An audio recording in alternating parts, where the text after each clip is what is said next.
ब्यारा जिला party office में MLC के कविता की जानिब से दावत इफ्तार का एहतमाम किया गया, जिसमें कई मौजूद शख्सियतों ने शिरकत की, जिनमें काबिल जिक्र साबिक रियासती वजीर वेमुला प्रशांत रेड्डी, साबिक आरटीसी चेयरमैन व एमएलए बाजी रेड्डी गोवर्धन, सदर जिला बीआरएस ए जीवन रेड्डी, साबिक रुकन असम्बली बिगाला गणेश गुप्ता, साबिक mayor Neetu Kiran, ZP chairman D Vithal Reddy, साबिक एमएलसी वीजी गौड़, साबिक रेक्टर चेयरमैन एस.ए. अलीम, सदर जिला अखिलती सेल बीआरएस नवीद इकबाल, सदर सिटी बीआरएस इमरान शहजाद के अलावा फहीम कुरैशी, अब्दुल रज़ाक, अब्दुल बारी और दीगर शरीक थे।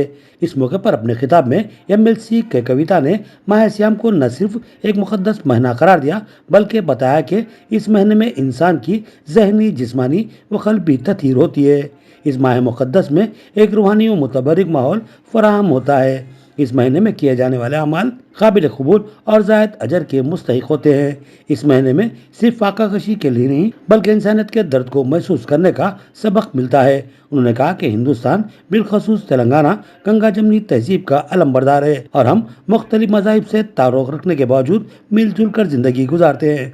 उन्होंने कांग्रेस हुकूमत को शदीद तनकीद का निशाना बनाया और बीआरएस की स्कीमात बिलखसूस ईद तोहफाजात को रोकने पर शदीद तनकीद की और कहा कि रियासत में अमन व यकजहती सिर्फ और सिर्फ बीआरएस से ही मुमकिन है। सबको मेरा सलाम। ये हमारे लिए एक खुशी और एजाज की बात है कि हम आज इस बाबरकत महफिल में मौजूद है।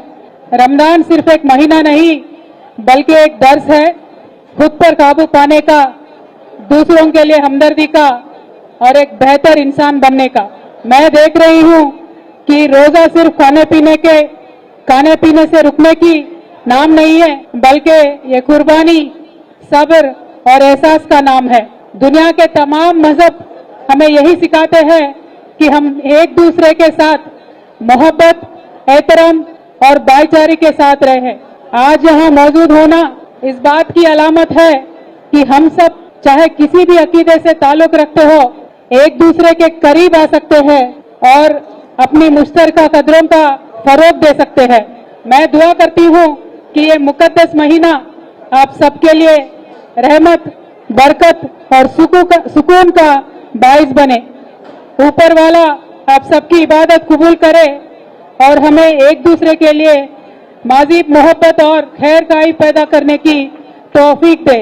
शब्बीर भाई आए कल यहाँ पे, आके चंद कपड़े देके एक दो लोगों को राशन देके चले गए। इसका मतलब क्या है? कांग्रेस वाले खुद कबूल कर रहे कि मुसलमानों में जरूरतमंद लोग हैं। अगर जरूरतमंद लोग मुसलमानों में हैं, तो रमजान का तोहफा आपने क्यों बंद किया? रमजान का जो गिफ्ट था आपने क्यों बंद किया? रमजान के महीने में मस्जिदों को लाइटिंग के लिए, क्लीन करने के लिए, कलर डालने के लिए बीआरएस के हुकूमत में 1-1 लाख रुपए तक का भी दिया गया था। 2 साल से हम देख रहे हैं किसी भी एक मस्जिद को 1 रुपया भी कांग्रेस की सरकार ने, कांग्रेस की हुकूमत में नहीं दिया। तो असली दोस्त माइनॉरिटियों का, असली दोस्त मुसलमानों का कौन है? एक साल की कांग्रेस हुकूमत में दूध का दूध, पानी का पानी हो गया। हम सबको पता चल गया कि असली बात क्या है। और बाकी जितने भी उन्होंने वादे किए थे मुसलमानों को, उसका तो कोई पूछने की जरूरत ही नहीं है। बाकी जैसे सब लोगों के वादे गुल कर दिए, हमारे मुसलमानों को भी जो वादा दिए थे वो भी गुल कर दिए। और ऊपर से क्या करते हैं ये सीएम साहब? जब भी देखो सुबह से शाम तक एक ही नाम जपते रहते, केसीआर केसीआर केसीआर। उनको नींद में भी केसीआर ही याद आते। इतना डर है उनके दिल में कि हमेशा केसीआर ही याद आते।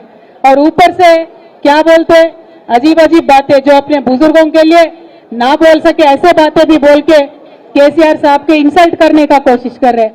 लेकिन इंसल्ट उनका होने वाला नहीं है, क्योंकि केसीआर साहब ने जिस सच्चे दिल से तेलंगाना के आवाम के लिए काम किया, जिस मोहब्बत से तेलंगाना के तरक्की के लिए उन्होंने काम किया, वो आप सबके दिलों में है। तो केसीआर साहब की इज्जत दिन ब दिन बढ़ रही है। जितने बातें सीएम साहब सुना रहे, और भी ज्यादा उनके लिए, केसीआर साहब के लिए इज्जत लोगों के दिलों में बढ़ रही है।